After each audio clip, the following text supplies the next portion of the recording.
Welcome back to ESBR Boxing's YouTube channel. Delighted, as always, to be joined by Gregory Dahl. It is the day after Anthony Joshua has stopped Otto Wallin within 5 rounds. Greg, good to speak to you. Quite the night last night. A packed event with the main event that we saw Anthony Joshua look good for the first time for a while. Most people are saying. What did you think of Anthony Joshua's performance last night? Yeah, great to speak to you, Elliot. I was impressed. I was really impressed. I think it's one of those ones I felt like everyone, including AJ, was probably a bit fed up of the way he's been fighting and the respect over-respect he's been giving some opponents when you know what he's capable of. And it was so nice to see him last night on the hunt early, putting combinations together. It was good to see. I enjoyed it, Elliot. Yeah, obviously we've not seen him stop many guys in the first half of fights for a while now. Even against Robert Helenius, it took him until the 7th round.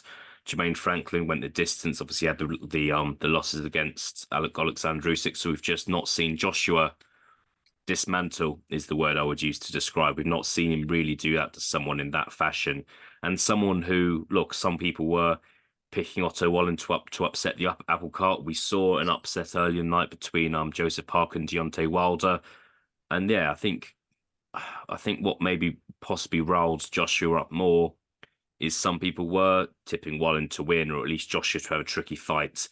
He perhaps thought to himself, "This guy's not on my level, and I'm gonna show you he's not," and he did.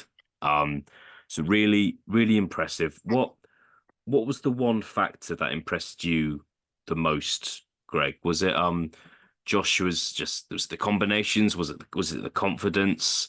What was the one thing that really impressed you last night? It was the confidence, Elliot, because if the viewers look back on a lot of the content that we've done on the lead up to this fight, the old Anthony Joshua, who hasn't been firing on all cylinders, I've quite rightly said it, he might have found himself down in points last night for a while if he didn't come out with the attitude he did. I said the whole time I fancied him to stop Otto Wallin. It was the confidence that impressed me the most, Elliot, because I said it to you guys in the group with the greatest respect to Otto Wallin. Who is Otto Wallin? He had one really good night against Tyson Fury that a lot of these fighters, they'll show up and they'll put in a heroic display. And then you've got these other people saying, well, he beat Gassiev as well. Now, I'm not sticking the boot into Otto Wallin. Gassiev's a cruiserweight that's really blown up to heavyweight. He's not a heavyweight, this dude. So, yeah, I just think it was confidence. I just think Anthony Joshua probably thought along the same lines as me last night, as in, who are you? Why should I be nervous? A guy who pushed Tyson Fury close. So, I mean, some guys have big nights in their careers, and that was Otto Wallin. So, confidence for me, Elliot. It was great to see him believing in himself again. Yeah, really good to see, and for the first time in a while there's an aura of positivity around Anthony Joshua at the moment. I don't mean around with him in particular. I mean with people around him, whether it be his team, fans, people in the industry. There really is.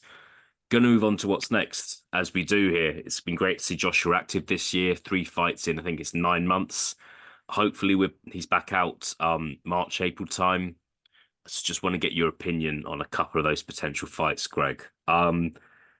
The favourite for Joshua to fight next seems to be Filip Hrgovic at the moment. That fight, we believe, would be for the vacant IBF world title, which should obviously be after the undisputed title fight between Tyson Fury and Alexander Usyk, which takes place on February the 17th. Hrgovic, we saw him in action last night, not for very long, against Mark Demori. Undefeated fighter. He had that very close fight against Zhilei Zhang last year. He fought Dempsey McKean earlier this year and got a stoppage in the final round. Thoughts on a potential fight between Fury and Hrgovic? I think it's a realistic fight, Elliot, because the reason it's became realistic, so the viewers know, is that I think the IBF are a bit of a funny organisation sometimes when it comes to their rulings on fighters, when they fight, who they decide that they fight. And there's been rumours for a while that the IBF is going to become vacant immediately after Usyk and Fury fight each other, if they fight each other. Um, so yeah, I think that's basically going to be a vacant title fight, and it makes sense for Anthony Joshua to take it because I feel like Hrgovic is a good fighter, very good fighter, tough guy, punches hard, mean intentions, but I get the feeling with Hrgovic, I don't think he can take it back the way that he dishes it out. So I think it could be a good fight for Anthony Joshua. Yeah, I think I quite like the fight. I don't think Hrgovic has set the world alight the last couple of years, but he is an undefeated fighter. I think Hrgovic, he's been waiting in a good position with the IBF for a while now, so I do think he deserves to get his shots. I think the fight against Zhang, it's one of those where I thought a lot of people had Zhang winning, but it was close. I'm not one of these people shouting robbery at the fact that Hrgovic got the decision that night. Um, and yeah, I think we've recently Eddie Hearn has made noises about the fact that Joshua wants to be a freeweight world champion, and that's the perfect opportunity to fight Filip Hrgovic. Would you be quite confident in Joshua winning that fight, Greg? I think Joshua would win it, Elliot, but I think he would need to be close to his best to win because I think Filip Hrgovic on his day is a big problem. I think he hits very, very hard. He's technically very good at times, but something tells me he's maybe a little bit fragile when he gets the same punishment back. So yeah, I think that Joshua would win the fight, but I think it's a hard fight for him, Elliot. I think he would need to bang Hrgovic early and stay Yeah, on him if he's going to win that fight. we will see. Next name on the list, Joseph Parker. Joseph Parker, very dominant performance against Deontay Wilder last night. The best win of his career, some would say. Obviously, Joshua and Parker have fought each other. They fought each other a few years ago now. Joshua, look, it was a fairly one-sided fight, wasn't it, in Cardiff? Is that a fight appeals to you, Greg? And could you see a different winner in the rematch? It's a tough question, Elliot, because I really like Joseph Parker. As I said to you guys last night in the group, I tipped Joseph Parker to be a world champion very, very early in his career.